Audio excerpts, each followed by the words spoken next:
Kembali lagi bersama saya Ika, juga Ning Fani dan Ning Nailil dalam Sri Kandi Fatayat, dan kali ini masih di ta'aruf dalam persepsi Islam. Sebelum iklan tadi, saya sedikit bertanya dengan Ning Fani, sebenarnya pandangan kaum milenial tentang ta'aruf itu apa sih? Secara kan sekarang nih kalau milenial tuh menganggap pacaran tuh hal biasa, ya. Tapi kalau menurut kaum milenial sebenarnya ta'aruf tuh bagaimana sih Ning Fani? Monggo silakan. Nah tadi untuk kaum milenial sendiri sebenarnya ta'aruf itu juga ada pro dan kontranya. Karena tadi pacaran tadi udah dianggap hal yang lumrah gitu loh. Iya. Udah hal yang biasa. Bahkan sekarang ini SMP, anak SMP pacaran gitu. Di sosmed juga anak SD kayak gitu. Seiring bertambahnya zaman yang perkembangan semakin maju ya tadi, anak-anak tadi. Nah untuk ta'aruf ini tadi ya, untuk lebih karena ta'aruf tadi tuh prosesnya nggak lama, nggak kayak pacaran tadi kan. Sebelumnya kita membahas udah pacaran lama bertahun-tahun tapi jagain jodoh orang. Jagain jodoh orang, bener banget. Nah kalau ta'aruf ini nggak lama, jadi setelah saling mengirimkan CV, kurikulum vitae tadi tentang kepribadiannya dirasa cocok, keluarganya menerima, budayanya juga masuk, agamanya juga bagus. Nah dilanjutkan ke khitbah tadi, ke lamaran tadi. Seperti itu. Biasanya 1-3 bulan untuk proses pengenalan ta'aruf. Setelah dirasa cocok dengan ta'aruf, dilanjut khitbah, lamaran, dan setelah itu bisa melangsungkan pernikahan tadi.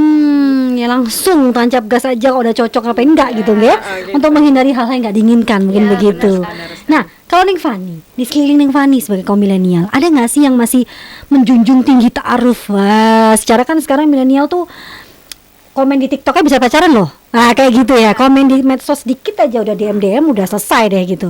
Kalau di Ning Fani sendiri, di sekeliling Ning Fani, ada nggak sih yang masih menjunjung tinggi ta'aruf? Banyak teman saya juga yang ada yang pro kontra sama ta'aruf. Kebanyakan yang kontra itu karena udah kebiasaan pacaran gitu.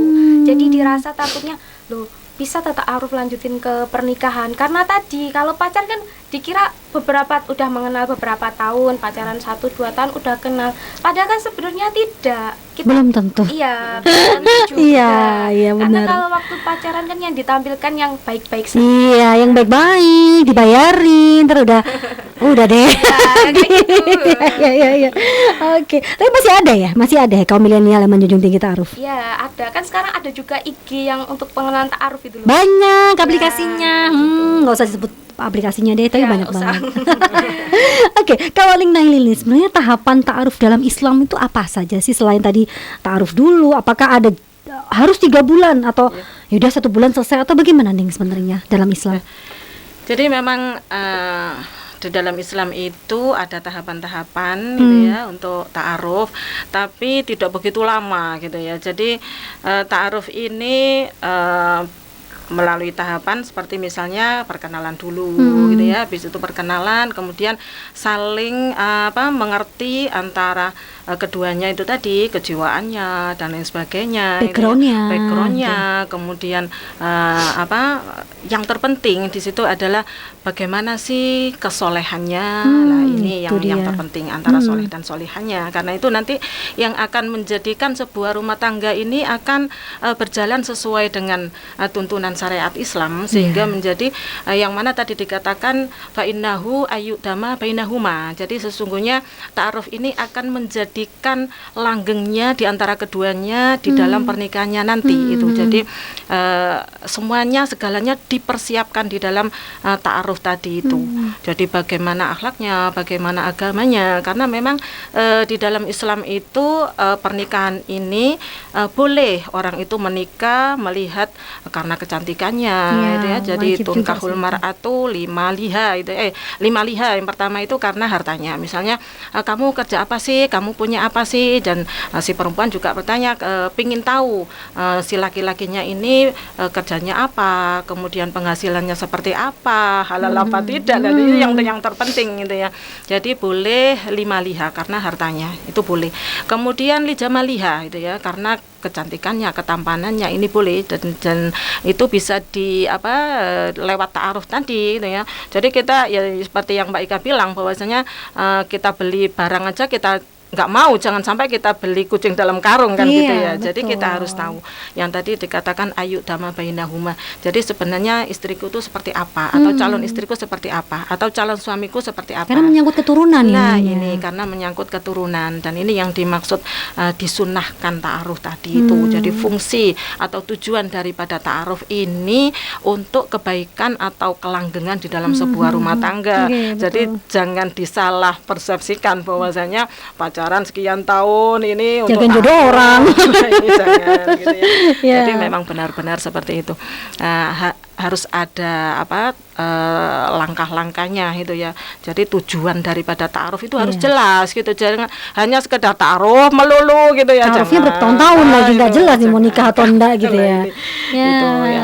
Kemudian kita harus tahu perkenalan tadi yang dibilang oleh Mbak Fani, bahwasanya perkenalan antara keluarga, karena memang di dalam menikah itu yang ketiga itu boleh melihat lihasabiha, arti dari nasab atau keturunan dari yang keturunan baik-baik atau seperti apa. Nah, itu kita harus tahu gitu ya, kita harus kenal, karena memang di dalam keturunan ini nanti sangat kuat itu dari nasab atau perilaku atau watak-watak itu ya. Jadi kalau di dalam Islam itu dikatakan fa'innal irqa dasasun. Jadi sebenarnya karakter atau sifat itu sangat lekat nanti itu kalau Dari nasab tadi. Dari nasab itu. Oke. Jadi sehingga kita harus tahu seperti apa keluarganya, kemudian bagaimana nasabnya, sifatnya, karakternya dan lain sebagainya. Ini salah satu fungsi daripada ta'aruf itu. Kemudian dari 3 tujuan pernikahan tadi yang tujuan ya. Jadi yang diperbolehkan. Jadi karena memang untuk misalnya melihat hartanya, melihat kecantikannya atau nasabnya, ya ini boleh-boleh saja, tapi yang terpenting yang terakhir yaitu yang keempat, fa'alaika bidzatid-din, dan ini yang terpenting dia itu seperti apa agamanya. Agama jadi yang penting yang nanti mengarah kepada kesolihannya gitu ya. Kalau misalnya perempuan ya bagaimana dia, apakah dia Menjadi madrasah perempuan, soalnya, ya, Neng. perempuan solihah, atau kalau kita pihak laki-lakinya itu ya, apakah dia seorang yang soleh gitu ya, karena nanti di dalam rumah tangga ini rumah tangga yang sakinah mawaddah warahmah ini sangat ditentukan dengan kesolihan dan seorang perempuan yang solihah gitu ya, dan seorang suami yang soleh gitu. Jadi maka dikatakan di situ fa'alaika bidzatid-din, artinya yang terpenting adalah agama. Dari sekian banyak tujuan tadi, sekian banyak hal yang bisa dijadikan dasar untuk sebuah pernikahan tadi, kecantikannya, hartanya, nasabnya dan lain sebagainya. Yang terpenting fa'alaika bidzatid-din, agamanya. Dan ini yang menjadi fa'illa, jika tidak melihat agama tersebut maka taribat yadak, kamu akan menyesal gitu. Lah ini tujuan dan faedah daripada ta'aruf tadi ya. Jadi memang penting gitu ya untuk ayu dama bainahuma, untuk kelanggengan daripada rumah tangga menuju sakinah mawaddah menuju warahmah sakinah tadi. mawaddah warahmah. Kalau tadi. untuk waktu nih, kategori waktu ini ada nggak sih di Islam itu dikasih ya udah 3 bulan atau 2 bulan sudah mengenal langsung, itu ada nggak sebenarnya? Ya. Jadi kalau masalah waktu memang tidak ada ketentuan pasti itu ya, artinya tidak dipastikan harus dalam jangka waktu sekian tidak. Jadi kalau memang ada sih, kalau misalnya bertahun-tahun itu ya, misalnya dari perkenalan kemudian merasa cocok, kemudian dari kedua belah pihak ini ada hal-hal yang harus menunda pernikahan, misalnya karena profesi atau karena belajar dan lain sebagainya, maka ini tidak dilarang oleh Islam, asalkan gitu ya, tapi asalkan di situ tetap dalam batas-batas. Jadi jangan sampai melanggar yang mana di situ disebutkan wala taqrabuz zina, itu jangan lah ini jadi jangankan pada maaf ini ya, perzinaan, mendekati saja ini tidak boleh sebenarnya dalam Islam. Jadi bolehlah kita misalnya apa ya istilahnya, bertunangan atau apa ya kita? Ya, misalnya tunangan biasanya ya, gitu setelah ya. lama Kalau misalnya tunangan gitu. merasa cocok di antara keduanya, kemudian ya oke lah nanti kita mungkin Tunangan pernikahan, dulu gitu. tunangan dulu, atau pernikahannya nanti 2 tahun 3 tahun Lagi. menunggu apa belajarnya selesai atau gimana gitu. Lah ini boleh-boleh saja asalkan dalam kode etik tidak melanggar syariat Islam. Mendekati zina tadi. Mendekati zina. Jadi takrab di situ mendekati zina di situ bisa dengan tadi pacaran, gandengan tangan, kesana kemari itu ya. Lah itu sudah pacaran berapa tahun, Mbak? 4 tahun, gandengan kesana kemari. Lah ini jangan gitu ya. Jadi tetap dalam kode etik Iya. Islam. Jadi jangan gitu ya. menyepelekan ta'aruf sebenarnya, tapi juga jangan membuat ta'aruf itu pokoknya dilihat orang yang penting kita ta'aruf deh gitu. Jangan ya Bu ya, Ning ya. Yang jelas ta'aruf itu menuju keluarga nantinya sakinah mawadah warohmah. Mulai dari lihat hartanya, kemudian cantik atau tampannya, nasabnya, dan seperti apa yang paling penting adalah agamanya.